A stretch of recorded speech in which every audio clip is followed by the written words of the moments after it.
Some might say I had beginner's luck, and there's probably a lot to that I probably did, right? I am a sales guy, and if you believe in your product and you know your product inside and out, which, by the way, again, I'm not from a roofing background. I have a little bit in real estate, so I had to try to become a master of one thing to figure out exactly how to sell it. I knew from all the other things that I had done, if you can sell yourself and you can just be upfront and be honest, and then when you say you're going to call someone, actually call them. A ton of people tell me, like, are you sure you know what you're doing? Like, are you sure this is what you want? I have people knock on my door and they annoy me, and I've called my HOA on them and all this, and I was like, nope, I'm bringing a different style to this thing.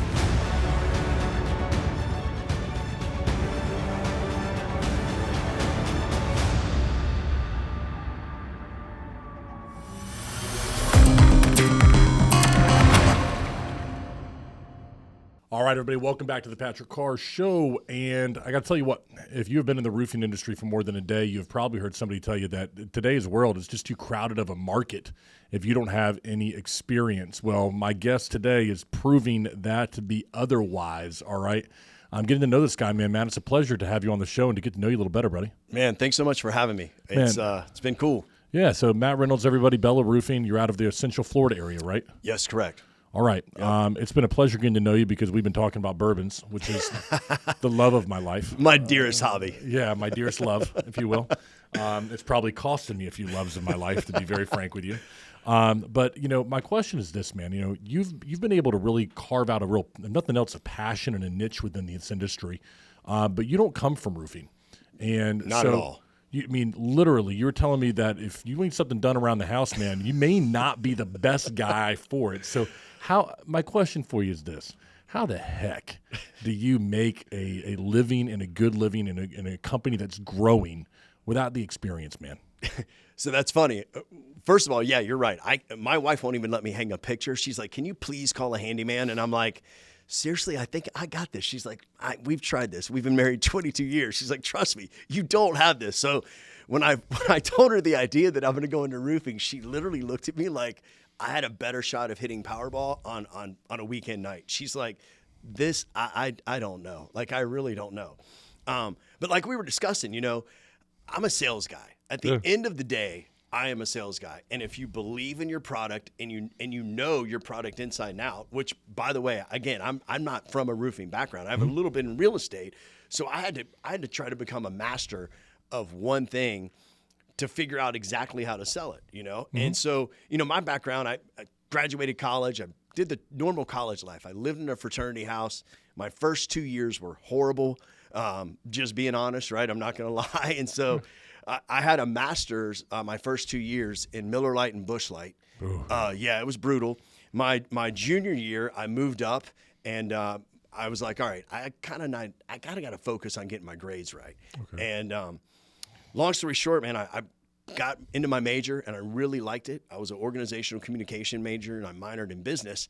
And I'm like, how am I going to make money? I wasn't going to law school. I wasn't going to med school, but I knew I wanted to sell. And even at that point, I'm like, I knew guys in the car industry that crushed it. We had guys in my fraternity house. This is a crazy story, but a bunch of guys went to work at CarMax their senior year. And these guys are paying off their credit card debt. They're buying tabs at the bars for people. And I'm like, okay, if I tell my parents I went to school for 4 years and I'm going to go sell cars, they're going to be like, I didn't even want to go down that road. So long story short, I went to a real estate investment company for like 6 months, got recruited in the dream job that everyone thought they wanted as a pharmaceutical sales rep. Oh, yeah. That was like everyone said, oh, this is the best job you can ever have. So I got picked up by Janssen Pharmaceutical, which is actually a subsidiary of Johnson & Johnson. Okay. Worked there for like 2.5 years, did very well, got recruited by a young biotech company called Cephalon. Back then, I was calling on pain management doctors primarily, and I was selling a product called Actic, which was a fentanyl lozenge, calling on all different doctors all over Orlando, Central Florida area, and I liked it, but I didn't love it. Okay. And I just didn't have the passion behind it. Medicine just wasn't me at the time.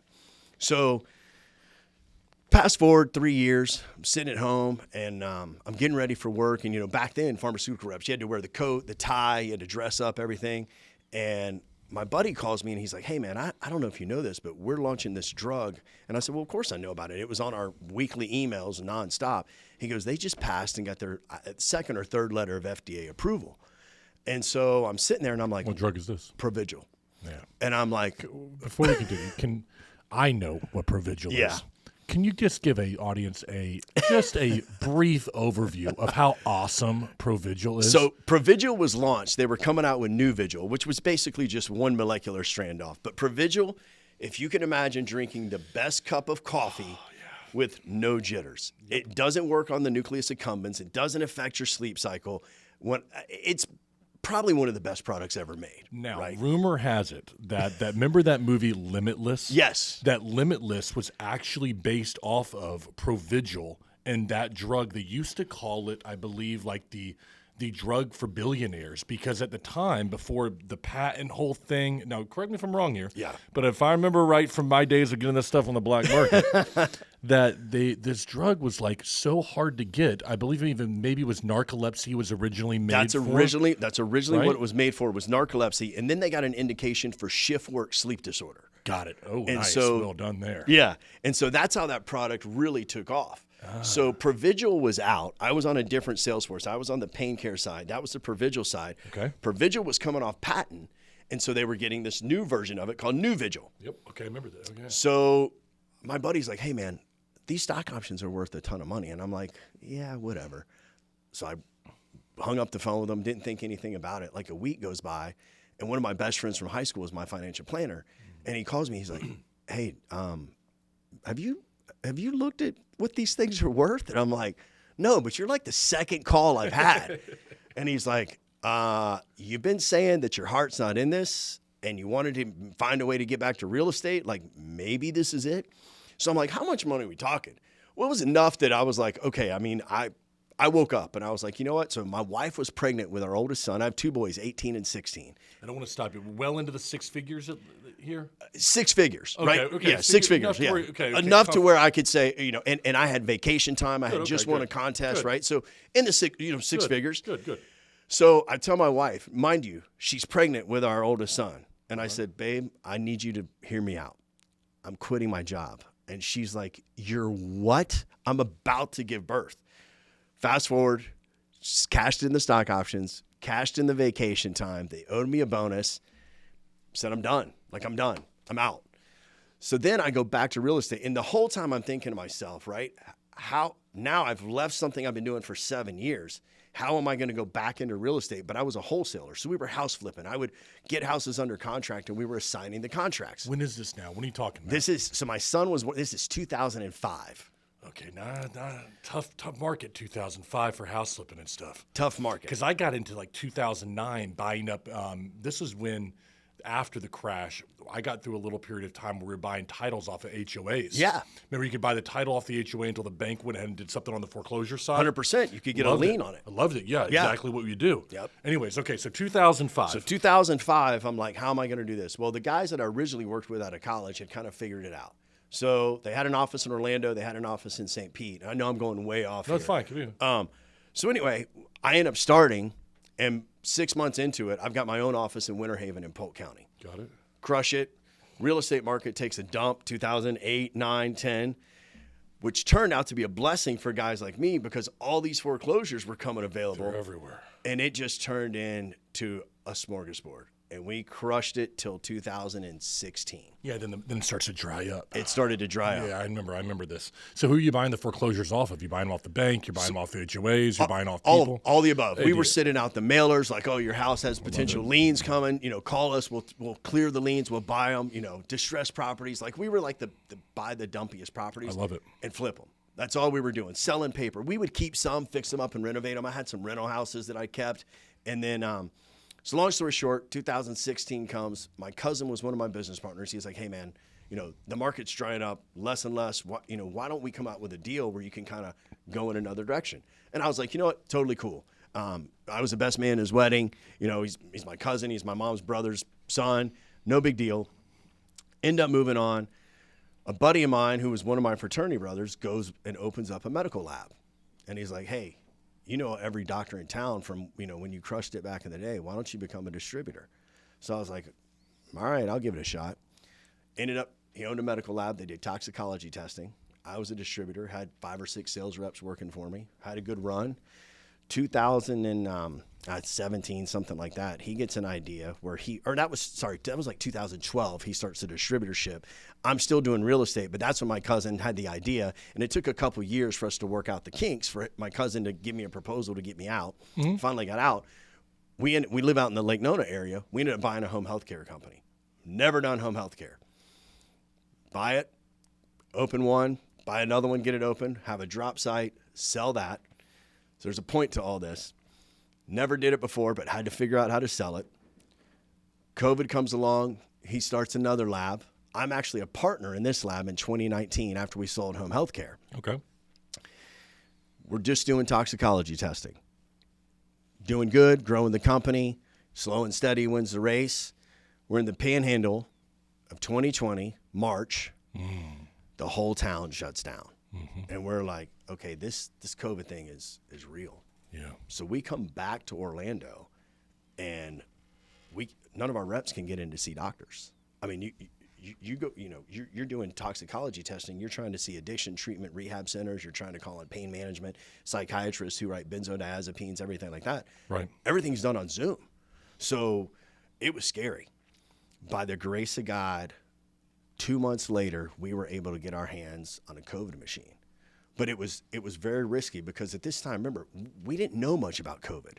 We knew what we saw on the TV, sure, but we didn't know much about it. I definitely didn't know much about it, right? So we ended up getting this COVID machine, and within like 60 days, I mean, we were just cranking. What is a COVID machine? Like testing? Like in other COVID words, testing. Somebody would do a swab or something like that, and they would use your machine? Yeah. Could they rent it or something? Like, no, how does that work? So we had sales reps going to all the assisted living facilities and the doctor's offices. And think about it, like when you would go into an urgent care, they would swab you, but they would send it out. They would send it to us, and overnight we would process the results. And you're charging them every single one of those? Every single one of them. So fast forward 6-7 months, we're in a bigger lab. We've got machines everywhere, full staff, and it's awesome. Runs great, still runs great. My dad got cancer numerous times, but in 2020, end of 2022, my dad passed. Oh, I'm sorry. And I didn't have a relationship with my dad for like 32 years of my life. And when I say it affected me like nothing I've ever had. I finally get this relationship with him for the last, I'm 47 now, passed when I was 45. So the last 12, 13 years, we get a relationship. And losing him, it just, my mom hasn't been doing well health-wise, my grandparents. And then when you're dealing with all these patients and running all these tests and you got sales reps calling you and doctors calling you, all I could think about was my dad. Mm-hmm.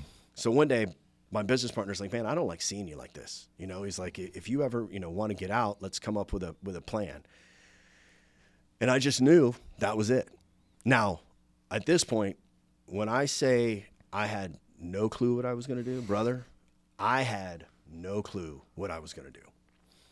My uncle, who has always been like one of my closest friends and is like my mentor, had started a roofing company about 5 years ago. Okay.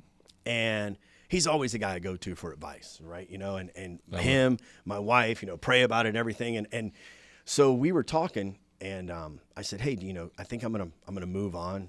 I think I'm gonna take some time off. Again, at that time, my son was a senior in high school, junior, senior.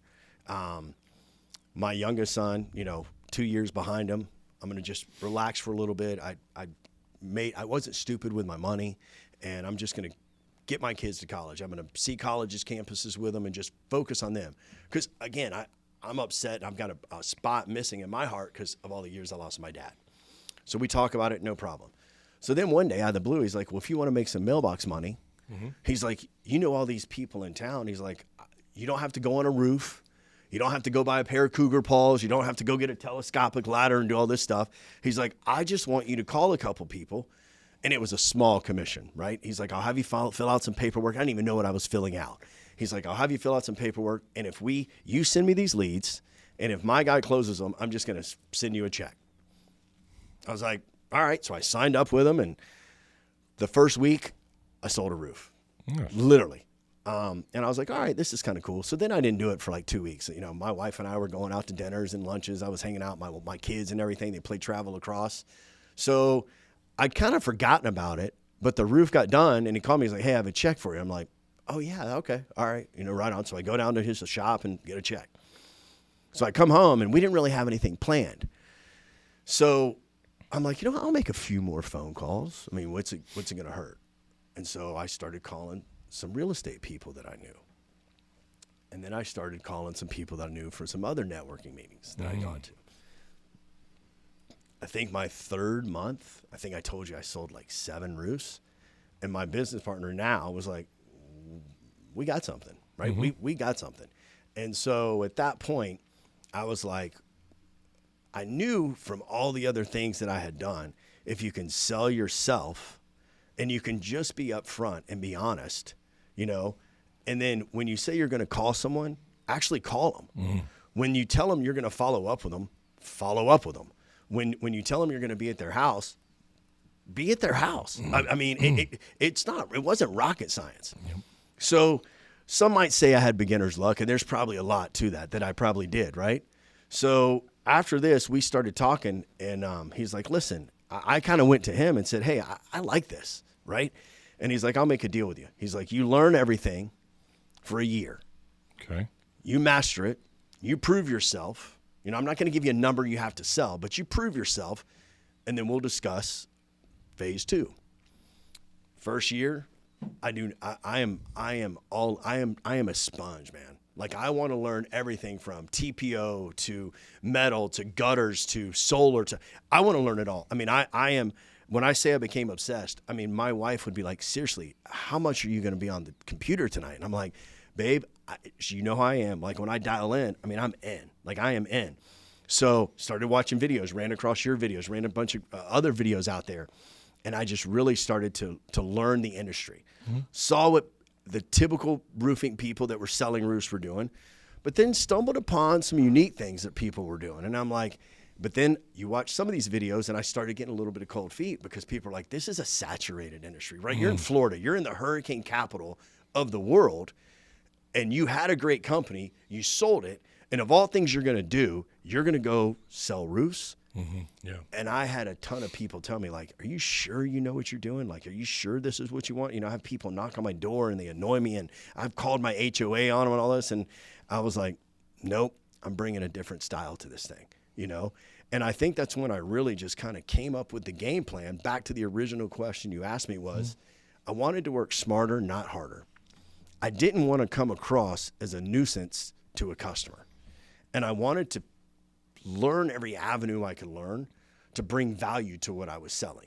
It wasn't just about, you know, how many doors can I go knock in a day? You know, how many people, like, every time I knocked a door, I truly made a conversation with someone. I didn't just knock on the door and say, hey, I'm Matt with Bela Roofing. Do you want me to hop on your roof and do a free No. Like, I made a conversation with them. When I would sit on the phone, you know, we're talking to physicians back in the day and all the years of medical and lab testing and everything. We're talking to the physician about, you know, how our testing is superior, how back in the day, how Providual was superior. And you have to know the science. You have to know every in and out of it. And I felt like the only way I could gain people's respect to get them to talk to me was, one, talk to them like I would want to be talked to. That was the first thing I did. Was I said, I don't want to be oversold something, but I want to know something tangible and valuable from what the person's telling me. And so, I just used my salesmanship and went down that route. The second thing I did, and just to give you an idea, right? My first year, I can't hang a picture at my house. I mean, I definitely can't change a shower head. That's out of the question. My first year, I sold over $1 million. Nice. And it was one of those things where, by the grace of God, I stayed focused on what I was doing. And I went to every networking meeting you could go to. I went to things at car dealerships. My wife's like, why are you going to a car dealership networking meeting? I said, well, think about it. I'm a car guy. Most people I know that like nice cars or have nice cars, they all have a couple things in common. A lot of them own rental property. A lot of them own warehouses. A lot of them own commercial buildings. A lot of them know property managers. A lot of them know real estate developers. So guess what? I'm going to start going to the most random meetings, And again, I tell my business partner this. He's like, oh, let me get this straight. You're going to go to car networking events and you're going to try to sell roofs. I go, if I'm wrong, I'll never go again. There you go. I mean, Sure. no pun intended. I go to a car event in Lake Nona, I sell a roof. There you go. Right? So I just tried thinking about how I could get to the right customers when not constantly just doing what everyone else had done to do something different. And I wrote down a list. I still carry it in my bag. And it was reach out to the top realtors in town, reach out to title companies, reach out to property managers, but go a little further and try to find these people that you can meet at social environments by going to the right social environments who you know are a captivated crowd. Yeah. So it's all about finding that right person, but just going about it a different way. And I've always been the kind of guy, I don't ever go at something the normal way. I mean, my wife jokes about it all the time. My oldest son is the biggest klutz, but it's the same way. He can't do something the way we tell him. He's got to figure it out on his own. That's kind of how I am in sales. I've got to find my way, but when I find it, it hits. All right, so I'm going to back up for a few different questions that I've got here for you. What's interesting to me is that for the beginning of your story, you mentioned going to college. I think we talked on the phone about you being in Pike, right? Yeah, I was a Pike. Man, I remember we used to do Flex Fridays, is what we used to do over at Florida. We'd stand out in front without a shirt on, drink so much beer, and then we'd flex. That was the whole entire. That was literally what Pike was known for at Florida at that time.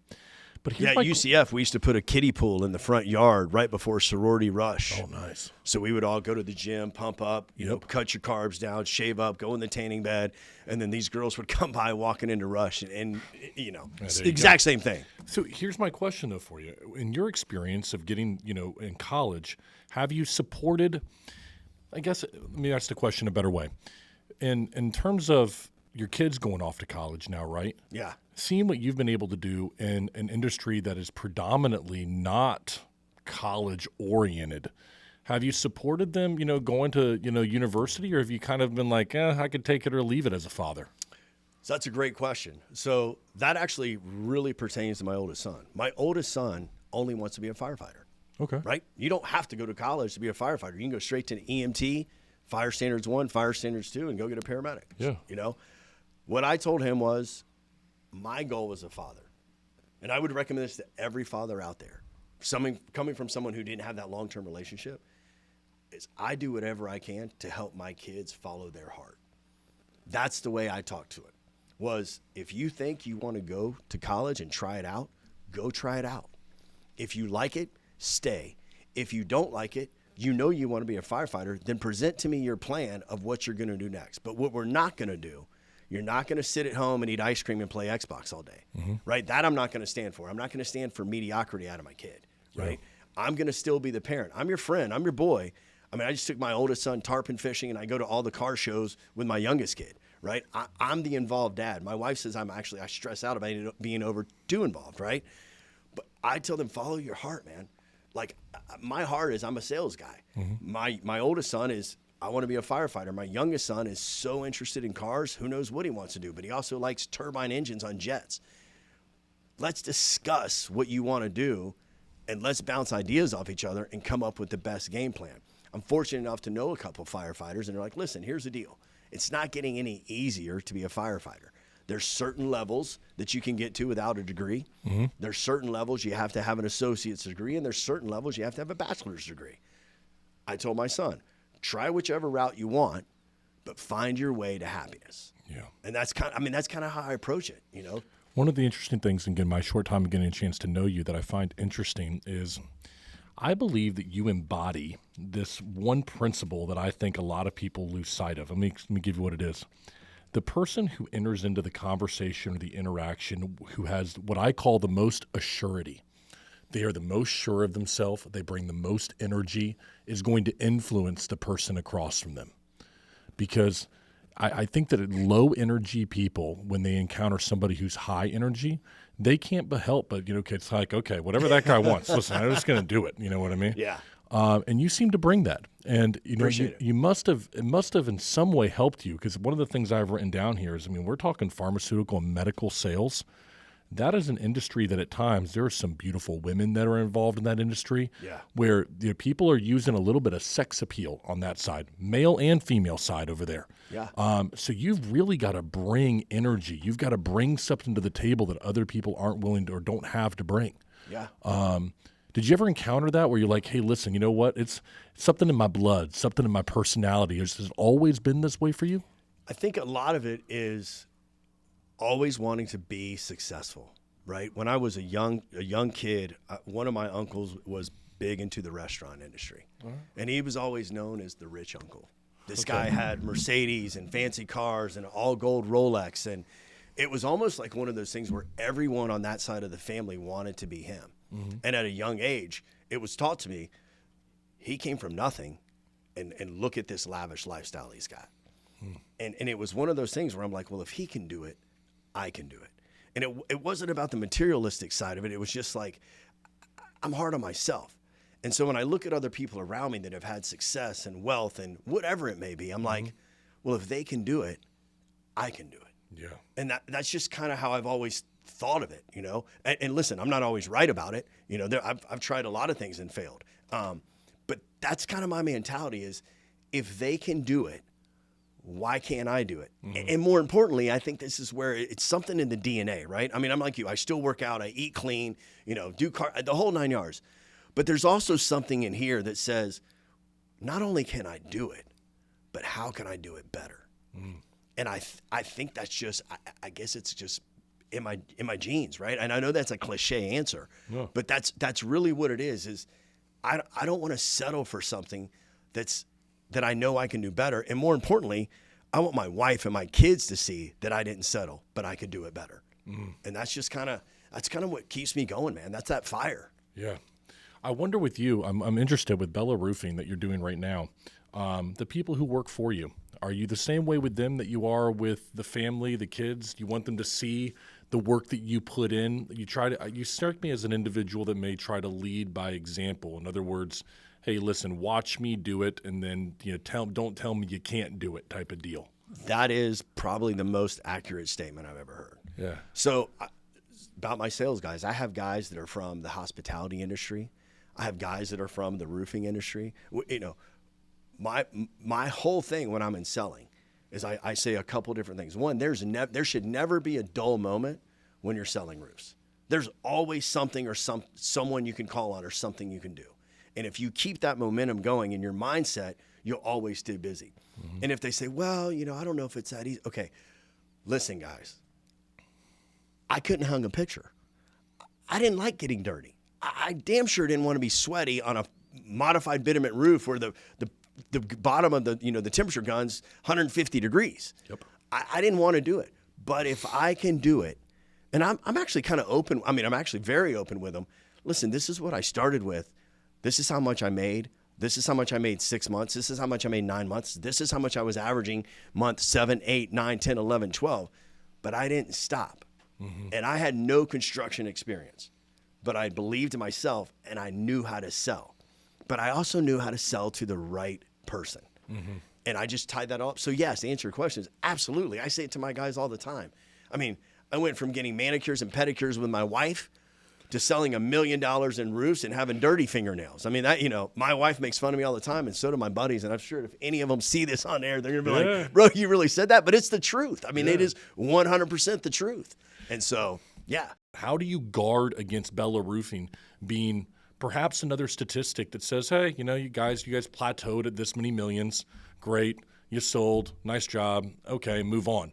How do you battle against that? So one thing I'm big in is goal setting. Okay. Right? My dad used to say all the time, he's like, you've never seen a proper execution of finding anything without a map, without a goal, without markers. So it never really hit me until I got older in my career, right? I hold every one of our salespeople accountable. What is your goal, right? Is your goal to just have a new, lifted Z71 truck with a 6-inch lift and fuel wheels? If that's just your only goal, then I'll help you get past that goal. But what's the next goal? All right, you want to buy your first home? Okay, great. How much do you want to spend on that home? Do you want to spend $300,000 or do you want to spend $750,000? Okay, what do you want to do next? Well, I want to get engaged and I want to buy a 28-foot boat. Okay, so they have to have a goal, because without a goal, mediocrity will set in, right? I'm 47 years old. When I go home, I look at my diary, like my journal. I haven't even reached a fraction of my goals, bro. I mean, there's so much more I want to do, but I think that's the thing, right? A guy or a female, whoever's selling anything, if they create laziness by not having track of something they're trying to achieve, that's when you get in the rut. So I always keep track on what's my goal. What are my salespeople's goals? What are my office staff's goals? What goals are you trying to attain? And if you come to me one day and you say, hey, I'm out of goals, I'm probably not the guy that you're going to want to keep working with. And I'm okay with that. I am okay with that. But I'm not going to change who I am, especially if some of my staff is trying to change who I am. Because again, I look at my goals, and I'm not going to let anyone get in my way. And if you trust me as one of the owners of the company to help you grow as a person, to help you grow as a salesperson, to help you find what you truly can be, if you trust me, I won't let you get in that state of mediocrity. But you got to want it, right? You've got to, I tell that to my kids all the time. You've got to want success. You've got to want to prove a point. You've got to want to get out there and grind and figure life out and go for what you know. I mean, that's really what it is. Talk to me about this individual that comes to you then, because I see this a lot in the roofing space, and honestly, I'm going to ask the question selfishly because I'd be lying if I said I hadn't been there before myself. I think there are a lot of people that they want to work hard. They want to do right. They're not malicious people in the world. But if you ask them and you say, man, Matt, what makes you happy? And like, I don't know, man. I don't know what makes me happy. Like, I want to go out and I want to listen to some live music and drink a few beers on a Friday, and I feel pretty good. And other than that, man, I'm just not sure. But I grew up in a place where I know I'm supposed to get up early. I'm supposed to work hard today, and that's what I'm supposed to do. And I think there's a lot of people out there that are lost. 100%. And I think that, I'm interested to know if you've had a few of those individuals that have come to you and you're like, I don't know what my goal is. Yeah, I want to make money, but I don't even know what I'd do with it if I did. Would I buy a house? I mean, sure, I guess I could. Would I buy a nice car? I think so. That sounds like a good idea. Yeah. I think that is a prevalent thing right now among individuals, that it's like, I know what I'm supposed to do, but I'm not really understanding exactly why I'm supposed to do it. Yeah. I mean, that's huge, man. I mean, I think that goes back to a lot, though, of like looking at yourself, your own self-worth, right? I know for me, it's always been about, and I know it sounds repetitive, but trying to be the best person of me I can be. I'm always trying to chase me to be better, if that makes sense. Mm-hmm. And it's kind of I don't want to say counseling, right? I mean, I'm not a counselor by any means. My gosh, my wife and kids would definitely tell you I'm not a counselor, right? But I think that's kind of how I view everything is, I haven't had it as much in the roofing industry, but I will tell you I've had it in the other companies before, right? We had a guy, this was years ago, we were wholesaling the houses, and he was a great guy, young guy, graduated from Florida State University, smart kid, and he had a knack for wholesaling houses. And I remember walking into the office one day, my old business partner said, look on so-and-so's desk. And I don't want to say his name, but whatever. Yeah, sure. He's got like $16,000 in paychecks and hadn't been in. And I'm like, well, where is he? And he's like, I don't know. We've been calling and texting him, but he left yesterday and he said he was going to happy hour and he was meeting some girl. And I don't know. So I'm like, come on, man. I mean, literally, it was like $14,000 or $16,000 in paychecks. All these houses had closed on like a Thursday. Yeah. So we wrote checks on the Friday, Thursday happy hour, getting ready for the weekend a day early. So finally, this guy comes in, and I'm like, dude, what are you doing? Mm-hmm. He's like, man, I'm just having fun. I go, time out. I said, I'm giving you an opportunity. And we were personal friends. I said, I'm giving you an opportunity to make a lot of money, to take your life to a different realm. And I said, you're going to piss it all away. Mm-hmm. And he said, what do you mean I'm going to piss it all? I said, who leaves this amount of paycheck sitting on a desk? I said, if you don't have at least that much priority and that much mentality to know that you're sitting on something that you could go and pay off your credit card bills, you could do this, this, and this, and just let it sit here while you're taking a girl, and I'm sure she was a nice girl, that's not what I'm saying, but you're taking a girl out, you're going to Del Frisco's, you're buying bottles of wine, and I said, but you're leaving the money here. I go, here's what you don't understand. The night you just had last night is not going to keep happening if you don't come in and continue to bust and grind to get these paychecks. Mm-hmm. It's not about just make it now and spend it now and don't worry about the future. And he's like, man, I didn't really think of it like that. I said, so you've got to decide, and he was one of those guys. He's like, he didn't really have a goal, right? Yeah. He didn't really have a goal. And I didn't really know what his goal was, but I knew that at that point he liked to go out. He wanted to go to the nice dinners. He wanted to meet, his significant other. And I said, I'm not going to stop. I'm not going to tell you. I'm not a date matcher by any means. I'm not going to tell you how to find love by all means. But if this is how you're going to do it, you did it because you had good paychecks a couple weeks ago, right? Mm-hmm. I said, have you saved any of it? Have you invested any of it? No. Nope. He's been at happy hour. He's gone to FSU away football games with all of his fraternity brothers, probably paid for who knows how many bar tabs. I said, so that's your prerogative. That's what you want to do, but you're having fun. Even at a young age, if your goal coming out of college and you don't know what it is, I haven't met one person that's come to me that wants to do sales that said, at least I don't want to have fun. So if we make it as elementary as I want to have fun, you still got to have money coming in to have fun. Yes. And so I think that's kind of what I do is sometimes I rein it down to how simple does it have to be. So someone could come to me and say, I don't know if I want to buy a house. Mm-hmm. I don't know if I want to buy a car. Then I look at what they're doing. Yeah. Right? If they come in and guy comes in, gets his first nice commission check, and he walks in with a Submariner Rolex, okay, I know the guy likes watches. Yeah. If a girl's coming in and she's sold a couple big deals and she comes in with a new handbag that's $1,500, okay, I know she likes that. It may not be what I like. It may not be what I think's practical. But as salespeople, that's what we do. We read the room. Yeah. That's what we do. So if they come to you and say, well, I don't really know if I want to start a family. I don't know if I'm going to get married. But you've got to observe what they do and then hit that hot button. Mm-hmm. Listen, you want to go to your fancy dinners and drink bottles of wine and have Tito's martinis and pay for dates? That fine, great, if that's what makes you happy. But you've got to earn a paycheck to do it. I think no matter what, if you observe who you're dealing with, whether it's a customer that you're selling a roof to, if it's a doctor you're selling a pharmaceutical to, or if it's one of my salespeople that I'm trying to get motivated, you've got to see what their hot button is. And when you find the hot button, it may not be my hot button. It may not be your button, but you embrace it. And I think that's how you keep them motivated. Yeah, I think one of the biggest things is trying to figure out what they believe that goal is going to do for them. And I think that's a hard thing sometimes, especially for guys, to come to the realization of. And most of the time, it's, well, I want to go out and I want to party. I want the drinks. I want the yeah. It's because of how they think it's going to make them feel, how you think it's going to make you look. Yeah. You've got to be very careful with that. I've fallen into that trap because it's fleeting. I think that's my old business partner. I'll never forget this story. He was buying a Mercedes, and he bought an E-Class. And he was a medical device guy at this time, and I love him to death.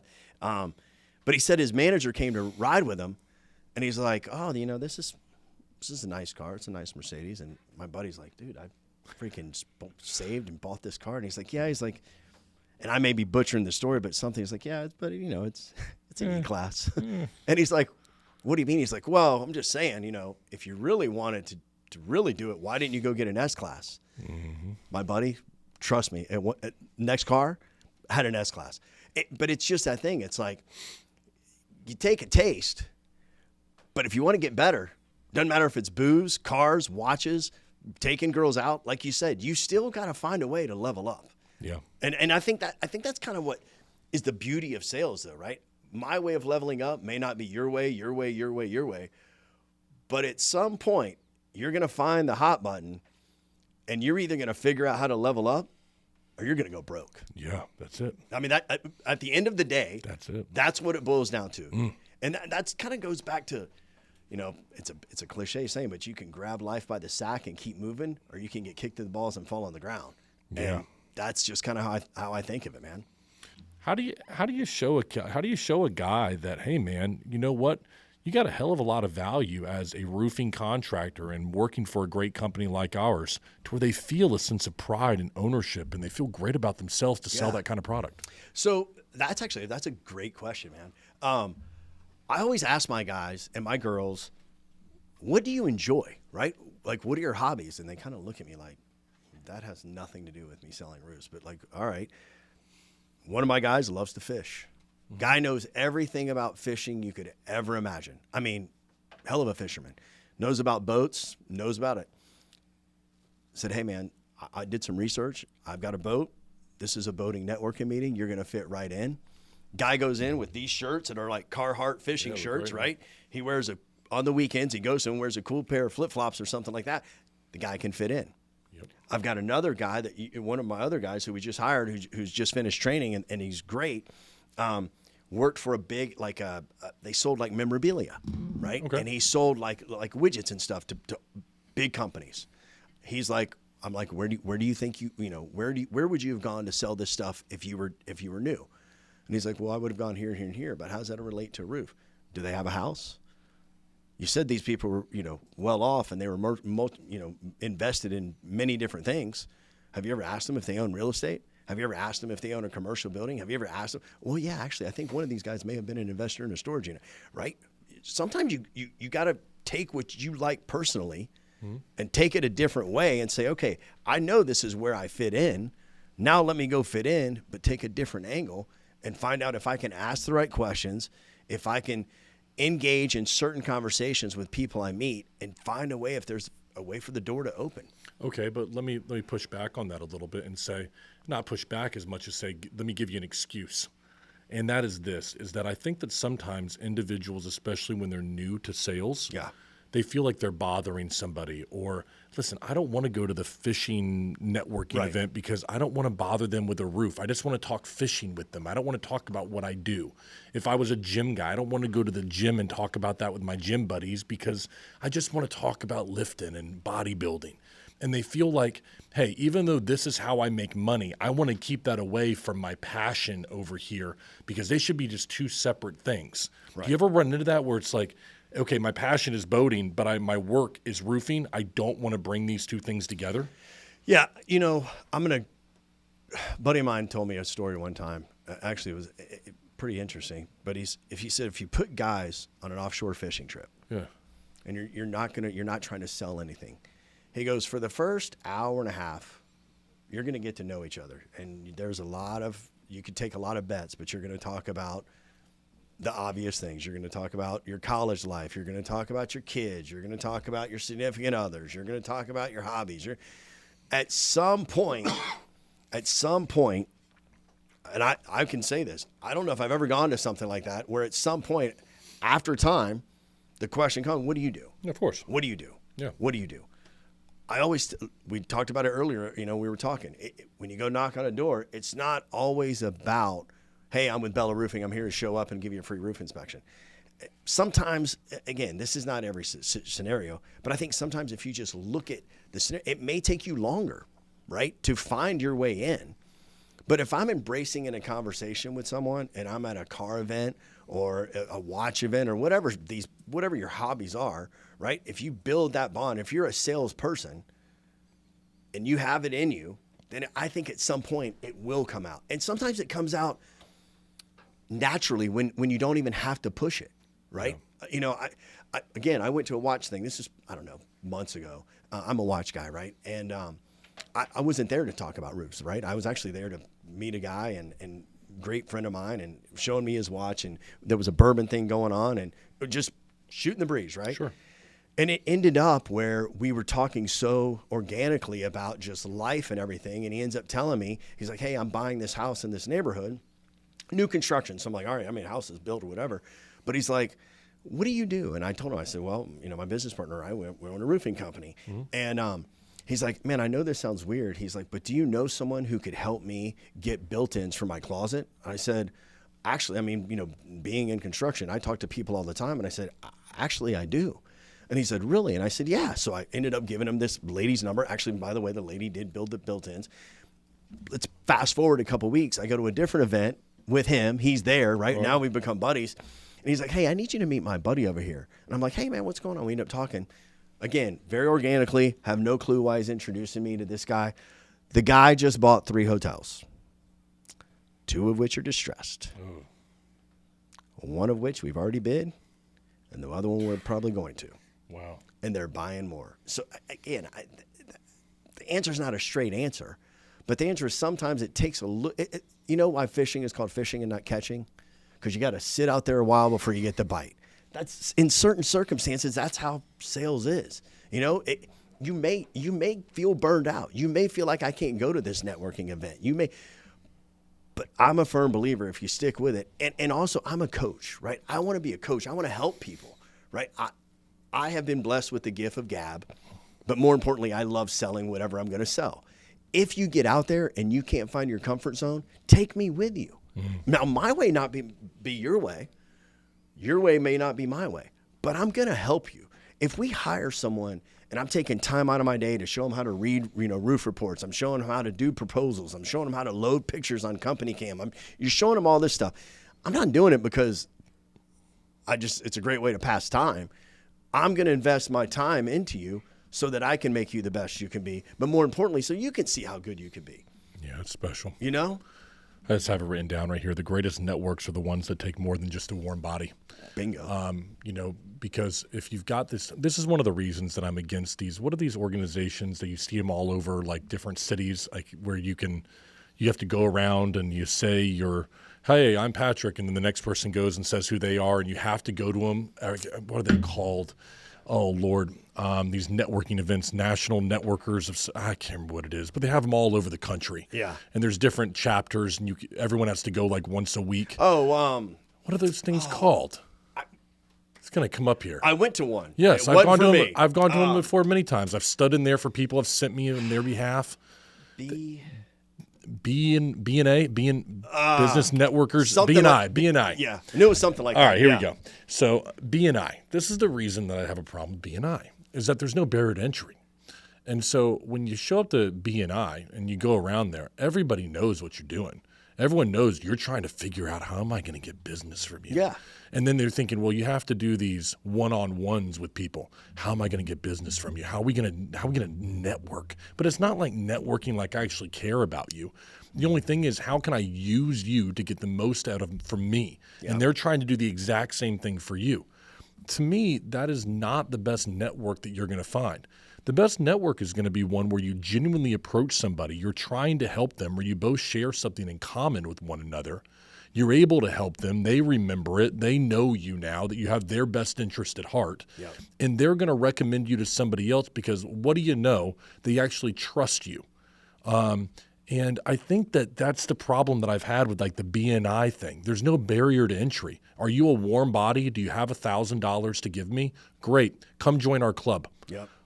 There's got to be the greatest networking groups are the ones that are not easy to get into. Yeah. They're the ones that take time, like you said. It doesn't happen right away because those ones, they'll appreciate you. They're loyal. There's no loyalty in a B&I group. I could leave there tomorrow and they're going to find somebody else who's going to be a media guy or a marketing guy or whatever they're trying to replace me with, and they'll replace you. So I think that, what you're saying is absolutely correct. Teaching individuals and being alongside them as a manager to say, hey, you're going to walk into these places 5, 6, 8 times. And no one may ask you about what you do, using your example of taking the guys out on the fishing boat. Yeah. It may take 8 weeks, but eventually they're going to ask what you do. And eventually once they do and they start to learn you a little bit more, you're going to open yourself up to a network that actually trusts you because you've built the foundation around that. I think there's something really special about that.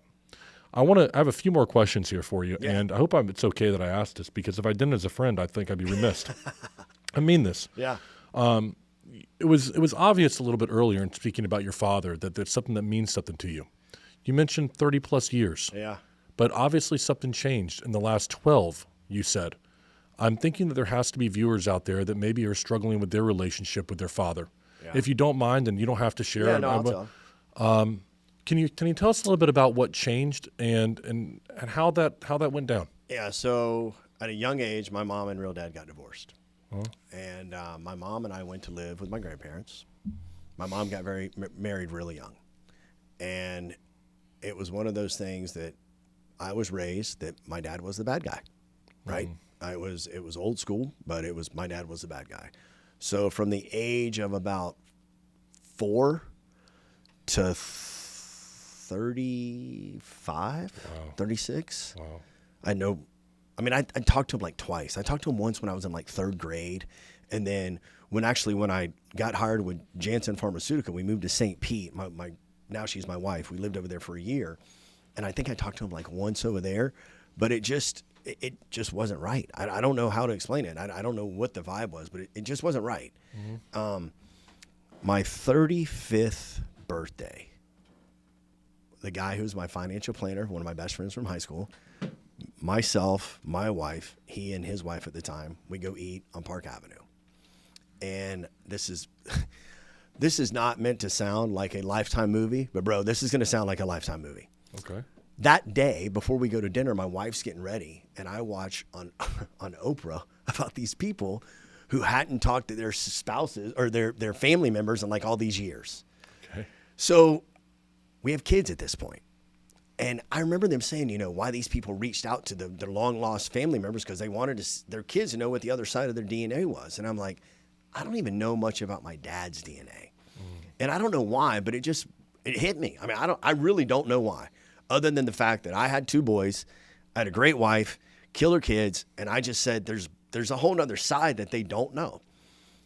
We're driving home from Park Plaza. I think that's where we were eating on Park Avenue. Yeah. Had a couple drinks, not gonna lie. You can find out anything on a phone. At midnight, if you've had more than 3 bourbons, you can find out anything on this cell phone. So my wife's driving, and it was my birthday, right? So she's the driver. I've had 3 or 4 bourbons, and I just start figuring out. And I knew I have a half sister. Okay. So I start putting in here. I'm going through, and I'm just reenacting everything. So I'm going through all this, and I remember just Googling my dad's name, and I knew where he lived in South Carolina. Okay. So, and mind you, I'm 35. This is 12 years ago. So there was still, and this is in a small town in South Carolina outside of Spartanburg, Greenville, called Chesney, Mayo and Chesney. I literally think they still had like a white pages, like literally. So I find his number. And my wife's like, you can't call this late. I'm like, can I cuss on the show? Whatever. Yeah. I was like, bullshit, watch me. I'm going to call. So I call.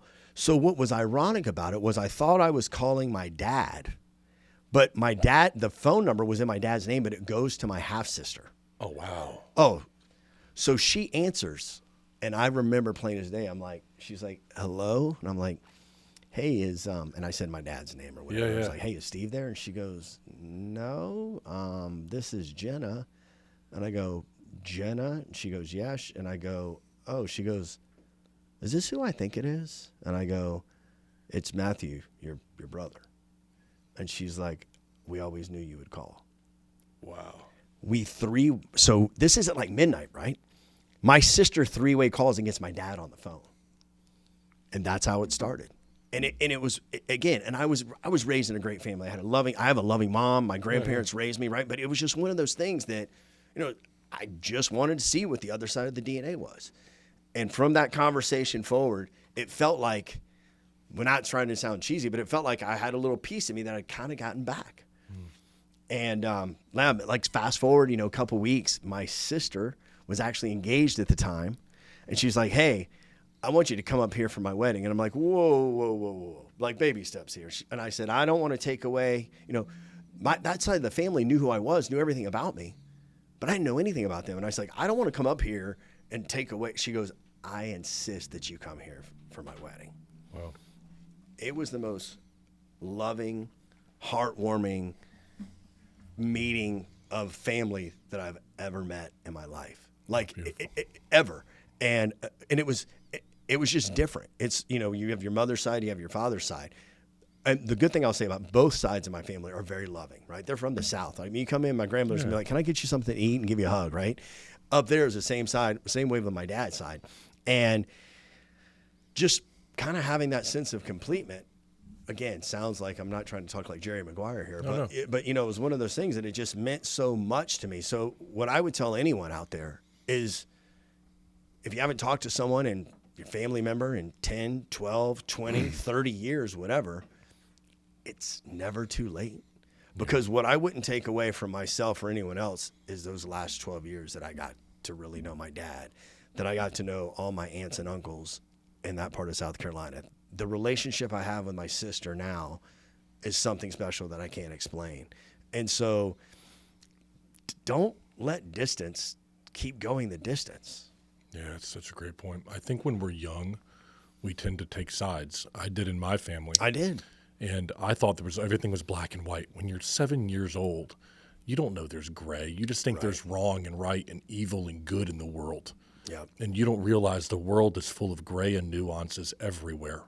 And, because somebody goes through a divorce, I remember that My mother made some mistakes in the divorce, and I thought, oh, she did this to us. And then you realize when you get older, Lord, thank God she didn't stay in that marriage. I thought to myself, my father has since passed. He would have been miserable. Mm-hmm. And there's so much gray. And I think so many times, we 10, 12 years will pass. You don't talk to somebody, even if it's a friend, and you think to yourself, well, I'm pissed off with them still. But then you'd realize, man, what are you upset about? Yeah. I think there's a lot more to it than what most people give credit, because when we're young, we just are so naive to how the world really works. 100%. And my final question for you is this then, okay? My father has passed since, and I'd like to know from you this. Your kids, man, and your dad now looking down on you, and you've seen what you're doing with your kids and stuff. Do you have a moment now where you just kind of sit back and you're like, hey, man, I'm doing it right? Do you feel like you're doing it the right way right now? So I moved my oldest son in to UCF last Thursday. My youngest son is now a junior at Boone High School. And all my buddies had said, you're going to have your moments when you least expect it. Mm-hmm. And I will never say this to my wife's face, by the way, if she listens to this, but my wife is stronger than I am in a lot of ways. And my wife's been emotional. She's had her little moments. But last 2 weeks ago, my wife was at a girls' luncheon. So my oldest son was home. My youngest son was doing lacrosse or something. And I'm like, hey, do you want to go eat? So we went and had sushi. So afterwards, right, we're done. And I'm like, hey, do you need to go to the mall? Do you need to get shoes for school? Or do you need to get anything for your dorm or whatever? And he's like, no, I'm good. And as you can tell, I'm covered in tattoos. When he was 18, he got his first tattoo. I actually have the matching one right here. Nice. So out of nowhere, he goes, you want to go get matching tattoos? So I did. I reached out. I was like, Bobby's my tattoo guy. I'm like, hey. And he's like, man, I'm booked. So I couldn't do it. And he's like, man, I think I'm just going to go. He rides cable wakeboard. And he grabs his stuff and he walks out the door, and I'm sitting on the couch. And it was the weirdest thing, but it was like I was watching him grow up, and he was literally like leaving the nest. And brother, when I tell you, I mean, I lost it. I mean, I melted down and cried like I've wept like I haven't wept since I lost my dad. Mm. And so my wife comes home like not too much longer later, and she's like, what is going on? And I'm like, he's moving out. And she's like, oh my gosh, you're a nut job. Like, what's going on? But then I kept it together until Thursday, and we move him in. So I take the day off. I tell my business partner, I'm like, hey, I got to be there. He's like, yeah, of course, right? So it's early in the morning. We're loading everything. My wife goes to take our dogs for a walk. I'm doing emails from my home office, and he's upstairs packing. Mm-hmm. And I can hear him, moving around. He's an 18-year-old. And I just am like, holy crap, it's today. Yeah. I mean, it's today. And I lost it again. My wife comes walking in every time. She comes walking in from taking the dogs, and she's like, really? The point of it, I know my dad is looking down, and I know he sees how much I love my two sons. Mm. And that's why I say my goal is to make them happy, but more importantly, I want them to find their own happiness. Mm. And if something happens to me, and no one has anything else to say about me. They say I sucked as a sales guy. They said I wore tacky-looking clothes. I didn't know how to – whatever. Say whatever you want. But no one will ever be able to say that I did not put my family first and let everyone know that my family's happiness was my number one priority. I think it's going to be very interesting to see how you grow within this in this industry in the years to come. I'm looking forward to it, because you have a real passion for not just your family, but for people. And that's very evident in how you want people to be treated and how you want people to look at you. I think it's so rare, to tell you the truth. I appreciate it, man. I think that your dad is very proud of you, man. Appreciate it. Means a lot. And I think that, not because of the business side, but because of what you're trying to do with your family. I think that's most important. And I think that if you can take those morals, the values, and what you're trying to instill in your family, and you can instill it in a sales team and a production team and what you're trying to do there at Bela, then I don't see how that's not successful. Because I think that, hey, what's wrong with running the company with some good morals, values, having a compass, having the map, as you say, having goals, holding people accountable to them. So I'm looking forward to seeing what you do, brother. I appreciate you stopping by. It's been a pleasure getting a chance to know you. Man, I appreciate you having me, and likewise. I didn't know what to expect, but this has been absolutely amazing. Yeah. And great job to you, man. I love the whole thing about this, everything, your show, and like I said, when I first started, man, you were one of the first people I was looking up to. I appreciate it, man. It's a real pleasure to be able to put it on for stories like this. We get a chance to know people. Anyways, everybody, hey, listen, you got this guy right here, Matt Reynolds. All right, Bela Roofing. It's been a pleasure. So comment below. Let us know what you think about Bela. And I'm looking forward to having you on the show here. Again, hopefully, let's not make it a couple of years. Come back on next year and give us an update on what's going on. Glad to. Love to. Thanks a lot, buddy. I appreciate it, buddy. Appreciate it, Thank brother. you, man. Thanks. Appreciate it.